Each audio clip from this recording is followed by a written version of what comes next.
आप सभी श्रोता मित्रों को हार्दिक नमस्कार। प्रस्तुत है मृदुला बिहारी जी द्वारा लिखित कहानी अंतर्यामी। जूली रसोई में रोटियां सेकती सेकती सोच रही थी और सोचे जा रही थी। शादी के 2 साल धारा प्रवाह बहते चले गए थे। इस बहाव में जिंदगी किस्त दर किस्त फिसलती जा रही है। तो क्या जिंदगी एक आदत है? इसी आदत के सहारे जिंदगी कट जाएगी? जाने भीतर क्या था कि आस की डोर टूटती नहीं। वो अपने सपने को सपना बनाकर नहीं रखना चाहती। इधर कई दिनों के भूले गीत उसके होठों पर अब भी अनचाहे आ जाते हैं और वह गुनगुनाने लगती है। यादों के झरोखे से वह पटना के सुल्तानगंज के गली कूचों में पहुंच गई। रेडियो संग गाती गाती न जाने कब बचपन की दहलीज पार कर गई। नज़र और चाल ऐसी कि सबको चुनौती देने को तैयार। उसकी आवाज़ बड़ी सुरीली थी। अपने स्कूल के वार्षिकोत्सव में गाकर वाहवाही बटोरती। स्कूल की अच्छी गायिकाओं में गिनी जाती। उसके गले के माधुर्य की चर्चा थी। वह संगीत की दुनिया में कुछ कर गुजरना चाहती थी। टीवी पर सारे गौ मौ के कार्यक्रम बड़े ध्यान से देखती। भावुक स्वप्निल मन और जादुई निमंत्रण, मानो जिसकी तलाश है वह यही है। यही वह समय था जब आंखें केवल आकाश की ओर देखती, नीचे धरती दिखती ही नहीं। स्कूल के पास सुर संगम में जब भी संगीत कार्यशाला लगती वो वहाँ चली जाती। वह अपने एहसासों को गीतों में पिरोना चाहती। उसके सपने बड़े होने लगे और शहर छोटा पड़ने लगा। विधुर पिता साहू के मुनीम थे। उन्हें अपनी इकलौती संतान से बहुत प्यार था। कभी जूली फिल्म देखी थी। उन्होंने जूली नाम इतना भाया कि बेटी होने पर वही नाम उसे दे दिया।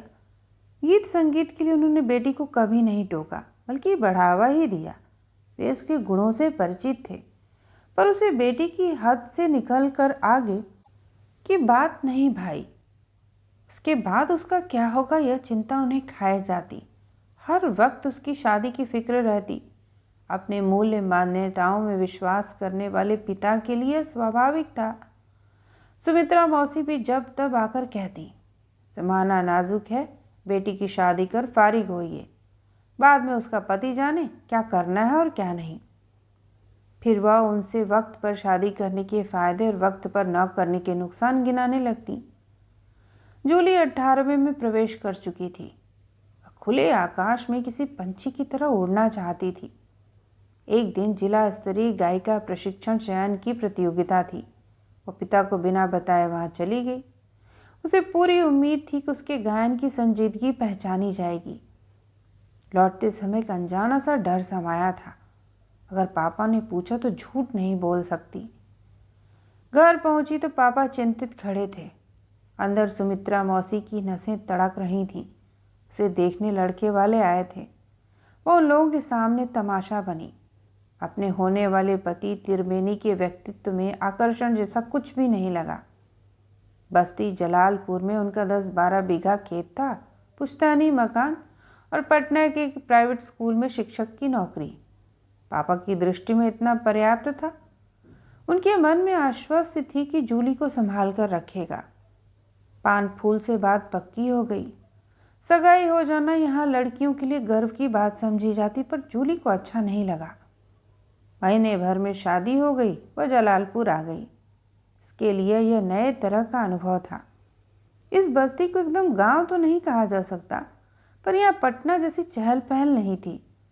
उसका यहाँ जी नहीं लगता और वह पटना चली जाती। घंटे 1.5 घंटे का रास्ता था। उसे देखते ही पापा के माथे पर परेशानी की रेखाएं उभरने लगती, जैसे उसके आने से उनकी रोज़मर्रे की व्यवस्था गड़बड़ा गई हो। सुमित्रा मौसी का आना जाना बढ़ गया था। जूली की आंखों ने उनको बहुत कुछ छिपाते देख लिया। जज्बात बादलों की तरह घिर घिर आते। वह रोने रोने को हो आती। वह वापस जलालपुर लौट आती। इस घर की दीवारों पर सीलन थी, पर उसके पुख्तेपन का भी एहसास हुआ। ससुर ज़्यादा समय घर के बाहर ही रहते। सास ऐसी कि जुबान से गालियां पतझड़ में झरने वाली पत्तियों से झरती। त्रिवेणी अल सुबह पटना निकल जाता, देर रात तक लौटता। अपना भविष्य संवारने के लिए बीएड की इवनिंग क्लास जाता। वह जूली से भावनात्मक स्तर पर खुद को जुड़ा पाता, पर यथार्थ के धरातल पर स्वयं को उससे दूर पाता। उसको लेकर निरंतर द्वंद्व में उलझा रहता।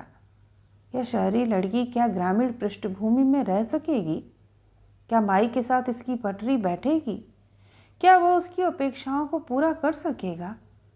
इन तमाम सवालों से वह स्वयं जूझता रहता। सवाल और जवाब के बीच गहरी खाई होते हुए भी वो विसंगतियों को दूर करने का रास्ता खोजता। उसे पत्नी की देह में एक लय और ताल दिखाई देती। वह उसे ऊर्जा प्रदान करती। रात को वो महसूस करता कि उसकी आंखों में थोड़ी सी नींद और ढेर सारे सपने हैं। लगा रोशनी भी एक पर्दा है, अंधेरा भी एक आलोक है, किसी के मर्म में दाखिल होने का दरवाज़ा। उन दोनों के भीतर की ख्वाहिशें आकार लेने लगती। बीएड करते त्रिवेणी का किसी अच्छे स्कूल में पढ़ाना, पटना में मकान लेना, जूली का गायन क्षेत्र में नाम रोशन करना। ये चाहत उन पर हावी हो जाते। कोई रहस्यमयी दुनिया उनको बुलाती, आओ मेरे पास। मधुर सिहरन तन मन में हिलोरें लेने लगती। भोर होते होते दोनों अपनी अपनी भूमिका में तब्दील हो जाते।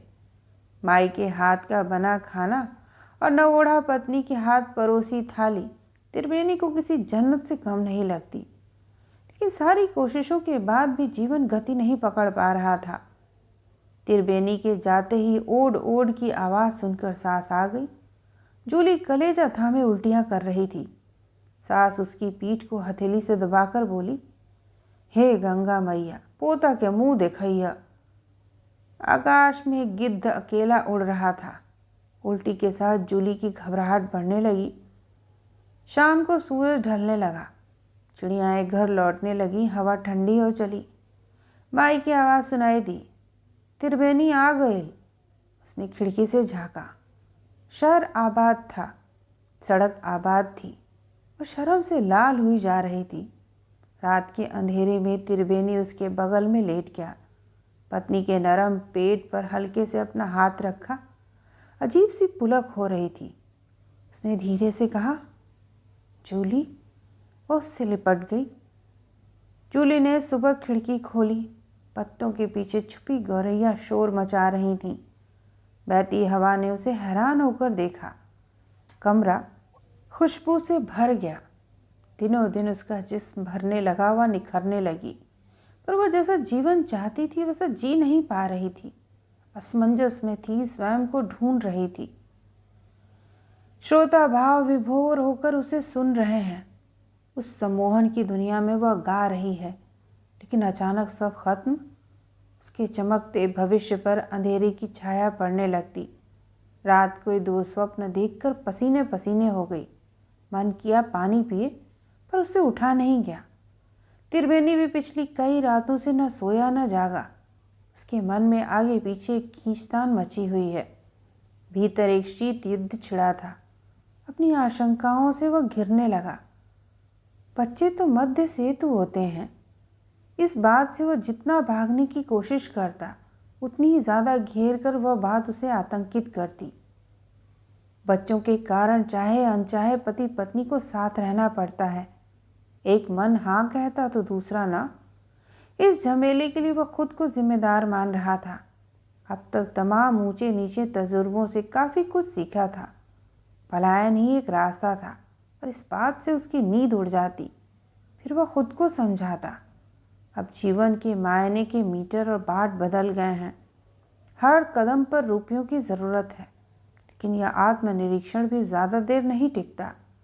वही बातें दोबारा जन्म ले लेती। माई ने आंखों से बेटे की उलझन को ताड़ लिया। सोचा इतना पढ़कर भी बुद्धि थेला भर नहीं। उसकी आंखों में एक ऐसी चमक आई जो बहुत निर्णायक क्षणों में किसी बिल्ली की आंखों में पहुंच जाती है। उसने बेटे को सलाह दी, पटना जाके सोनोग्राफी करा ले।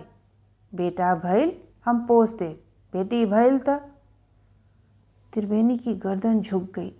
जूली ने भी सुना। उद्विग्नता की लहर दौड़ गई। कितना दुख देती है जिंदगी भी। अजीब संक्रमण काल था। तभी अंदर कुलाचे मारती की आवाज़ आई, मुझे मत मारो। वह निशब्द और गुमसुम, ऐसा मत करो, मैं आना चाहती हूँ, मुझे मत मारो। पूरी कायनात कान लगाकर उस सरगोशी को सुनने लगी। मुझ पर रहम करो माँ, देखो मेरे आने से प्रकृति कितनी खुश है। उसने चारों ओर नजरें घुमाई। पूरी कायनात बच्ची के आने की पुरजोर पैरवी कर रही थी। उस फूल की हिफाजत करने हवाओं ने अपना रुख बदल दिया था। भौरे को ज़्यादा ही शोरगुल करने लगे। वह चुप थी, उसकी चुप्पी क्रूर थी। क्या तुम्हारी कोई जवाबदेही नहीं? जैसे उसने रोकर कहा। उसका मन सुन्न हो चुका था, कोई असर था जो बीत चुका था। सब अनसुना कर उस भयावह यथार्थ को झेलना ही था। एक दिन जूली और त्रिवेणी नियत समय पर पटना के डॉक्टर चंद्रा के क्लिनिक पहुंच गए। वहाँ बड़े बड़े अक्षरों में लिखा था, लिंग भ्रूण परीक्षण कानूनी अपराध है। वहाँ रोशनी होते हुए भी मनहूसियत थी। एक बेंच पर कतार से गर्भवती महिलाएं बैठी थीं। जूली अपनी जगह स्थिर थी और पूरी कायनात उसे अपने इर्द गिर्द घूमती दिखाई दे रही थी। अंदर की जान खौफ और दहशत में थी। उसकी हथेलियां पसीने से तर हो रही थीं। लंबी प्रतीक्षा के बाद उसका नंबर आया। 2 हरे पर्दे पार कर एक कमरे में पहुंची। नर्स सिरीन से कुछ फुहारे छोड़ती उसकी कमर पर रगड़ने लगी, मानो उस पर हमले की तैयारी हो रही है। इसी बीच डॉक्टर चंद्रा आई। ये बड़ी निर्दय सी थी। थोड़ी ही देर में सोनोग्राफी का कष्टदायी कार्यक्रम संपन्न हुआ। उठकर चलने लगी तो लगा भीतर कुछ भरभरा कर गिर रहा है। त्रिवेणी सन्नाटे में था। दोनों डॉक्टर चंद्रा के सामने बैठे थे। डॉक्टर के चेहरे पर शिकन तक न थी। उसने आगे रिपोर्ट सरका दी। बेटी होने की खबर थी। आपने लेट कर दिया, फीट्स बहुत ग्रो कर गया है। जूली को अपनी पीठ पर चींटियां सी रेंगती लगी। डॉक्टर बच्ची का कत्ल करने पर आमादा थी। आजकल फीड्स डिस्पोजल में बहुत ख़तरा है। कुछ डॉक्टर फीड्स को गटर में डाल देते हैं, पर हमें यह बड़ा ही डिस्ग्रेसफुल लगता है। हम उसको ज़मीन में दबाते हैं, पर इसके लिए कर्मचारी पैसे बहुत मांगते हैं। कम देने पर चैनल वालों को इन्फॉर्म कर देने की धमकी देते हैं। वह कोख में कत्ल करने का तरीका बताने लगी। जिस ठंडे स्वर में उसने काट कर हटा देने की बात कही, दोनों विचलित हो गए। कल आ जाइए, ज़्यादा समय नहीं लगेगा। छुट्टी भी कल ही मिल जाएगी। रुपए काउंटर पर जमा करा दीजिएगा। कोई प्रतिक्रिया दिए बगैर दोनों के कदम आगे बढ़ गए। पूरी रकम जमा कर दी गई। वे बाहर आ गए। बाहर आकर अच्छा लगा। नवंबर की धूप खिली थी, मगर बेचैनी कम नहीं हुई। जूली ने पति से कहा, आप स्कूल जाइए, हम पापा के घर जाएंगे। वह सुन कहाँ रहा था, उसे देखता रहा, फिर जाते हुए रिक्शे को रोका। जूली को सहारा देकर बैठाया, वह चली गई। उसकी अंतरात्मा उसके कानों के पास आकर चेतावनी देने लगी। धीमी गति से चलता रिक्शा जूली के घर तक जा पहुंचा। उस घर तक जहां न जाने कितने गीत गाए थे, ख्वाब देखे थे, और आज घर पर अजनबियत का डेरा था। बरामदे पर एक अजनबी मिला। जो उसने कुछ कहा वह चौंकाने वाला था। पापा ने घर बदल लिया और नए घर का पता उस अजनबी को नहीं मालूम। आंखों की दहलीज पर आने वाले आंसुओं का धकेला और लौट गई। भीतर समुद्र की लहरें पछाड़ खा रही थीं। पिछले लम्हों की टीस, अपमान, सदमे का हिसाब चुकता कर वह चलने लगी। वह क्या सोच रही थी, खुद उसको समझ में नहीं आ रहा था। जिस सड़क पर वह चल रही थी वहाँ दोनों तरफ दुकानें थीं। चाय की टपरियाँ और गुटखों की लड़ियों से भरे ठेले खड़े थे। लगा वह कुछ चाहती है, पर क्या? उस चाहत का कोई नाम नहीं, पर तय था कि चाहत थी। बस स्टॉप के किनारे एक हरसिंगार का पेड़ था। उस पेड़ के नीचे चबूतरा था। वह रोशनियों का घेरा था। उसने इधर उधर देखा, कहीं कोई नहीं। दिल तेजी से धड़का। वह संभल गई, जाकर चबूतरे पर बैठ गई। थकान से उसकी आंखें मुदती जा रही थीं। सूखे होठों पर जीभ फेरते हुए देखा, सब ठीक चल रहा है। अब उसे कोई हैरानी नहीं। सब कुछ अन्य दैनिक घटनाओं की तरह लगा। रात का पहला पहर, सारी हरकतें सोने लगीं, आवाज़ें भी बंद। हरसिंगार के पेड़ सिर पर छाते की तरह तने थे। कुछ ही देर में नींद ने उसका साथ छोड़ दिया। देखा, अंधेरा और उजाला एक दूसरे के गले मिल रहे हैं।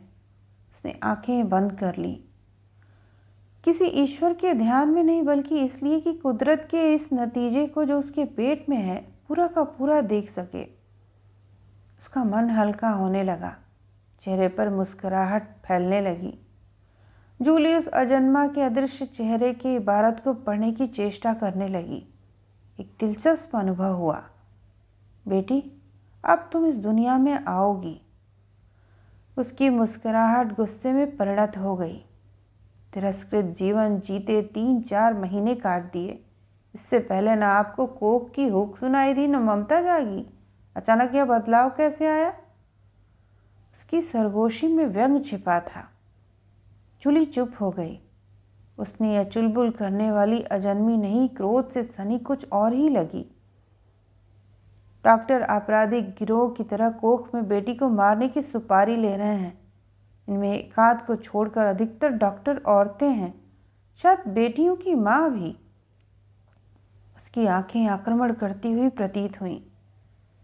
मेरी बच्ची मेरी ही बुनियाद में टेढ़ थी, दूसरे को क्या दोष दूं? कहते कहते जूली की आवाज़ थरथरा गई। मेरी माँ, मरने से ज़्यादा चुनौती जीने में है। घर बाहर सब जगह सुरक्षा के कंटीले तार बिछे हैं। मैं कहीं सुरक्षित नहीं, न चाचा के पास न मामा के पास। रिश्तों पर विश्वास नहीं। मैं कहीं भी अकेले हूँ, डर लगेगा। स्कूल में टीचर से, बस में ड्राइवर से, रास्ते में लोगों से। मेरी अस्मत मेरी ज़िंदगी है। क्या हर मोड़ पर मेरी अस्मत बचा सकोगी? फिर तुमको भी तो अपनी अभिव्यक्ति चाहिए, पहचान चाहिए, आज़ादी चाहिए। ऐसे में बेटी को मृत्यु दंडाज्ञा ही सही। तुम्हारी नज़र में मैं एक स्वार्थी इंसान हूँ।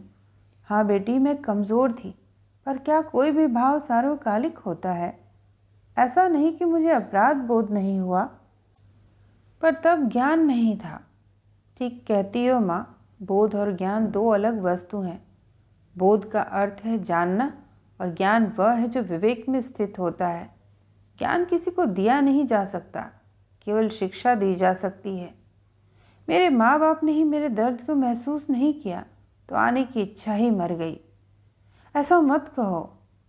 जूली का उत्साह हाथ से घेरे ग्लास की तरह चूर चूर हो गया।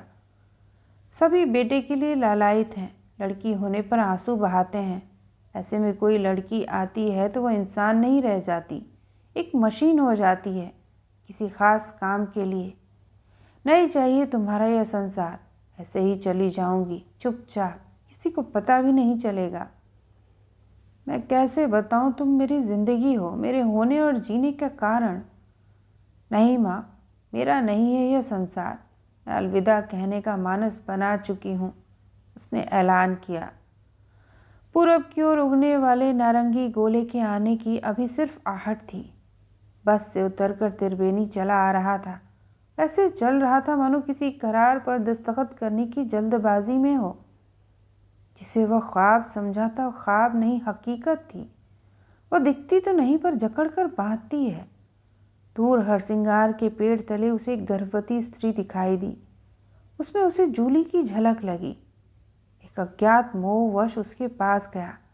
अपने बगल में किसी के होने का एहसास पाकर जूली पलटी। अरे, यह तो जूली ही है। वह भी चौंकी। कुछ देर एक दूसरे को ताकते रहने के बाद जूली ने इशारा किया। वह पेट पर झुक गया। उसे अजन्मे की धड़कन सुनाई दी। बेहद अपनेपन से उसने कहा, बेटी। लेकिन वह इस आत्मीयता को अनसुना कर तटस्थ बनी रही और खोखली निगाहों से अपने जन्मदाता को देखती रही। त्रिवेणी ने उसके दर्द को महसूस किया और कहा, तुम्हारा आना तय है, पर मैं नहीं आना चाहती। आप तरसोगे मुझे देखने को, फिर बुलाने से भी नहीं आऊँगी।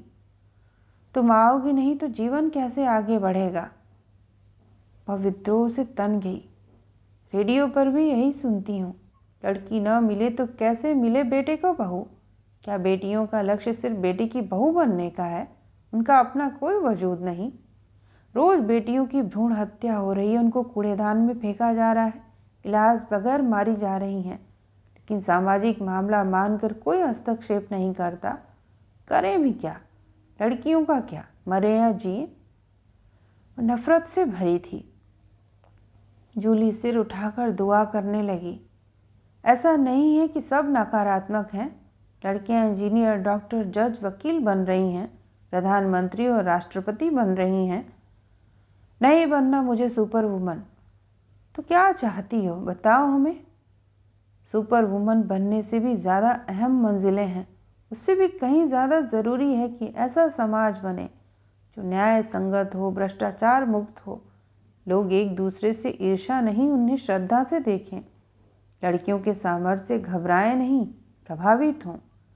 हम तो साधारण बातचीत में भी संगीत को भूल गए हैं। त्रिवेणी खामोशी से सुनता रहा। नैतिकता का खुशी से गहरा नाता है। नैतिकताहीन आदमी संवेदनहीन हो जाता है।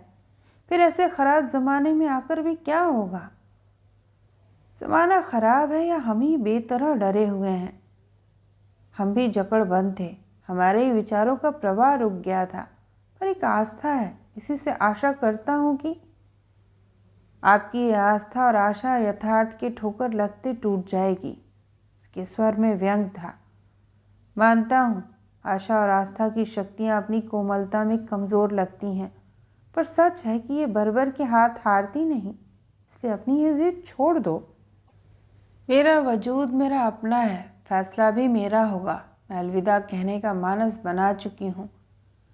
आखिरी फैसला जैसा कुछ नहीं होता। आदमी मूलतः यथास्थितिवादी नहीं होता। हमारा भविष्य हमारे लिए अपने को नए सिरे से स्थापित करने की संभावना रखता है। मेरी आंखों की पुतली, अब तक यह अजन्मी अपने जन्मदाता के प्यार की सरगर्मियों से बेखबर न थी। उनके पछतावे को लगातार महसूस कर रही थी। उसने कहा, मेरे होने से आप एक बेटी के बाप होंगे। मान लो शादी में मेरा दूल्हा दहेज में कार लेने को अड़ जाए तो? वह कार नहीं लेने के लिए भी तो अड़ सकता है मेरी बच्ची। दूसरा वक्त वापस नहीं आएगा, लेकिन आने वाले कल को बदलने की ताकत हम में है। जूली को इतना भर समझ में आया कि गुस्साई रोती बच्ची अचानक खुश हो गई। उसने हुंकारी भरी। यह प्रेम न बोला जा सकता, न बताया, न दिखाया जा सकता, पर बस अनुभव किया जा सकता है। यह प्यार अंतर्यामी था। मैं आ रही हूँ। उसकी मुस्कान में बचपना था। फिजा का रंग बदल गया। सूनी जगह भर गई। सुख 100 गुना हो गया। सुबह की धूप में मनभावन ऊष्मा फैल गई। हर सिंगार के कुछ फूल गिरे। जूली हंसने लगी। हंसते समय उसकी आंखें छोटी हो जाती हैं, जो देखने में अजन्मी और त्रिवेणी को अच्छी लगती हैं। तो यह थी मृदुला बिहारी जी द्वारा लिखित कहानी। सुनने के लिए आप सभी का धन्यवाद।